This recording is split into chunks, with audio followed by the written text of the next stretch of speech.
এইভাবে যদি কচু পাতার ভর্তা বানান সেই দিন ভাতের পরিমাণটা একটু বেশি রান্না করতে হবে, কারণ এই ভর্তাটার স্বাদ অন্য সব ভর্তার থেকে একটু ভিন্ন এবং অনেক বেশি মজার। আসসালামু আলাইকুম এভরিওয়ান, দেশে কিংবা দেশের বাইরে যে যেখান থেকে আমার এই ভিডিওটি এই মুহূর্তে দেখছেন আপনাদের সবাইকে জানাই অনেক অনেক ধন্যবাদ। এখানে আমি কচু পাতার ভর্তার কথা বলছি। আজ আমি কচু পাতার ভর্তা বানাবো, একদম নতুন রেসিপি আর খুবই ইউনিক। গ্রামীণ পরিবেশে এইরকম কচু পাতা আপনাদের বাসায় যদি থাকে তাহলে আপনারাও বানিয়ে নিতে পারেন এই ভর্তাটা। এখানে আমি কচু পাতাটা খুব সুন্দর করে ধুয়ে পরিষ্কার করে নিয়ে আসলাম। আমাদের আশপাশ থেকে বাড়ির আমি এই কচু পাতাটা নিয়ে আসলাম, আর এখন কচু পাতার ভর্তাটা বানাবো। কচু পাতার ভর্তাটা বানানোর জন্য এই কচু পাতাটাকে খুব সুন্দর করে কেটে কুটে আমি রেডি করে নিচ্ছি আস্তে আস্তে। আমার ভর্তা প্রেমী ভাই বোনদের জন্য সেরা একটা রেসিপি আজকে। আমি মনে করি খুবই ভালো লাগবে আপনাদের কাছে আজকের কচু পাতার ভর্তাটা। যারা আমরা গ্রামে থাকি তাদের জন্য অনেক বেশি সুযোগ আছে এই ভর্তাটা বানানোর জন্য, কারণ আমাদের বাড়ির আশেপাশে এইরকম গ্রামীণ পরিবেশে এই কচু শাকটা বেশি পরিমাণে পাওয়া যায়। আমার কচু পাতাটা দেখেন খুব সুন্দর করে কিন্তু কেটে রেডি করা হয়ে গেল। এখন আমি ভর্তা বানানোর জন্য একটা সাইডে রেখে দিলাম। তারপর চুলায় প্যান বসিয়ে তার মধ্যে দিয়ে দিলাম শুকনা মরিচ, আর এই শুকনা মরিচ দিয়েই আমি এই ভর্তাটা বানাবো। আমার শুকনা মরিচটা দেখেন ভাজা হয়ে গেল। তারপর আমি একটা প্লেটের মধ্যে তুলে রেখে দিচ্ছি। সম্পূর্ণ গ্রামীণ পরিবেশে একদম ঘরোয়া স্টাইলে আজ আমি ভর্তা বানিয়ে দেখাচ্ছি আপনাদেরকে। অনেক বেশি ভালো লাগবে আজকের রেসিপিটা।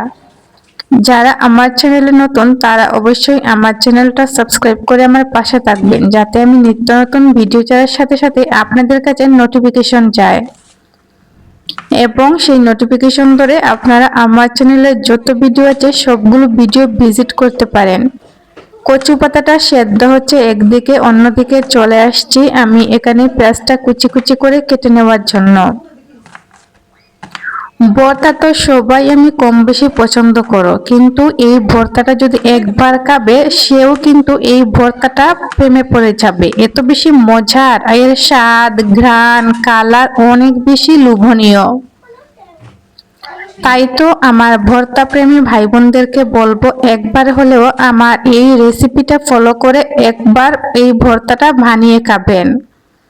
আপনাদেরকে অনেক অনেক রিকোয়েস্ট করব যাতে ভর্তার আসল স্বাদ আপনারা গ্রহণ করতে পারেন। এখানে আমি দেখেন পেঁয়াজটা একটা সাইডে রেখে দিলাম, তারপর আবার চলে আসলাম। আমার এখানে কচু পাতাটা সেদ্ধ হয়ে যাচ্ছে। কচু পাতা থেকে দেখেন পানিও বের হয়েছে, যার কারণে কিন্তু আমি 1 কাপ পানি দিয়ে এই ভর্তাটা করার জন্য সেদ্ধ বসিয়ে দিয়েছিলাম। এই যে দেখেন আমার কিন্তু আস্তে আস্তে কচু পাতাটা সেদ্ধ হচ্ছে। চুলার আঁচটা এখন আমি মিডিয়ামে রেখে দিলাম।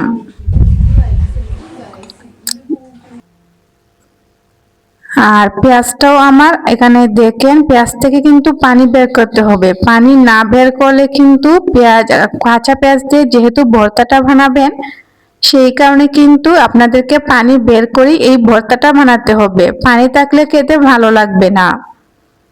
যখনই আমি কাঁচা পেঁয়াজ দিয়ে ভর্তা বানাই তখনই কিন্তু আমি এইরকম ভাবেই বানাই। তারপর দেখেন আমার কিন্তু এখন আস্তে আস্তে পানিটা শুকিয়ে গেল, তার মানে আমার কচু পাতাটা সেদ্ধ করা হয়ে গেল। এখন শিলপাটায় আমি এই কচু পাতাটা বেটে নিব। শিলপাটায় বেটে এই ভর্তাটা বানাতে হবে। শিলপাটায় বেটে এই ভর্তাটা যখন বানাবেন তখন দেখবেন আপনারা খেতে যে কি পরিমাণ মজা লাগে। আস্তে আস্তে আমি শিলপাটায় বেটে এই ভর্তাটা করে নিচ্ছি। গাইস, আমার ভর্তার কালারটা কিরকম হয়েছে অবশ্যই কিন্তু আপনারা সবাই কমেন্ট করে জানাবেন। গ্রামীণ পদ্ধতির এই ভর্তাটা কিন্তু অসাধারণ হয়েছিল খেতে, দেখেই লোভ লেগে যাচ্ছিল যখন আমি এই ভর্তাটা শিলপাটায় বেটেছিলাম। গরম গরম কিন্তু আমি এই ভর্তাটা বানাচ্ছি, কারণ গরম ভাতের সাথে গরম গরম ভর্তা হলে আর কোনো কিছু লাগবে না। আর সেই দিন ভাতের পরিমাণটা একটু বেশি রান্না করতে হবে। এই যে দেখেন আমার কিন্তু আস্তে আস্তে বাটাবাটি হয়ে যাচ্ছে। সেরা একটা রেসিপি, যখন আপনারা ভাত রান্না করবেন আর ভাতের সাথে এই গরম গরম ধোয়া ওঠা ভাতের সাথে এই ভর্তা দিয়ে ভাত মাখিয়ে খাবেন, তখন যে কি পরিমাণ টেস্ট লাগে, অন্য সব ভর্তা থেকে একটু ডিফারেন্ট এই ভর্তাটা। একটু লবণ দিয়ে আমি মাখিয়ে নিচ্ছি। আমি তো এখানে দেখেন একদম মিহি করে এই ভর্তাটা বেটে নিলাম। আমার তো সব সময় ভালো লাগে এইরকম শিলপাটায় বেটে গ্রামীণ পদ্ধতিতে ভর্তাগুলো বানাতে। জানি না আপনাদের কাছে কিরকম লেগেছে আমার আজকের এই ভর্তা রেসিপিটা।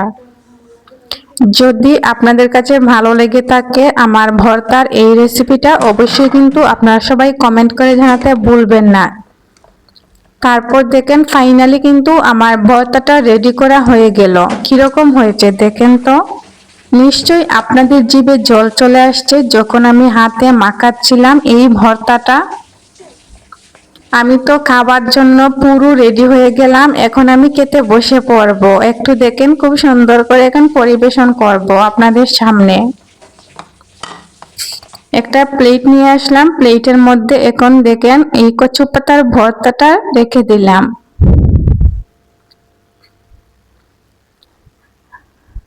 গাইজ, আপনারা কিন্তু অবশ্যই আমার চ্যানেলটা সাবস্ক্রাইব করবেন এবং নিত্য নতুন ভিডিওগুলো পেতে কমেন্ট করবেন। আপনাদের কমেন্টগুলো আমার ভীষণ ভালো লাগে। আর যখন আপনারা সাবস্ক্রাইব করবেন আমার চ্যানেলে দেখবেন অনেক অনেক ভর্তা আইটেম আছে, সেই ভর্তা আইটেমের ভিডিওগুলোও কিন্তু আপনারা দেখতে পারবেন এবং আপনাদের কাছে অনেক বেশি ভালো লাগবে। তারপর এখানে একটু শুকনো মরিচ দিয়ে দিলাম, শুকনো মরিচ দিয়ে পরিবেশন করতেছি আপনাদের সামনে। একটু কাছ থেকে দেখানোর চেষ্টা করতেছি, দেখেন তো কিরকম হয়েছে আজকের এই কচু পাতার ভর্তাটা। অন্যদিকে আমার ভাত রান্না করা হয়ে গেল, এখন খেতে বসে পড়বো। তাই তো চলে গেলাম গরম গরম ভাত নিয়ে আসার জন্য, এসেই খেতে বসে পড়বো এখন আমি। গরম ভাতের সাথে এই ভর্তাটার স্বাদ যেন অনন্য ছিল।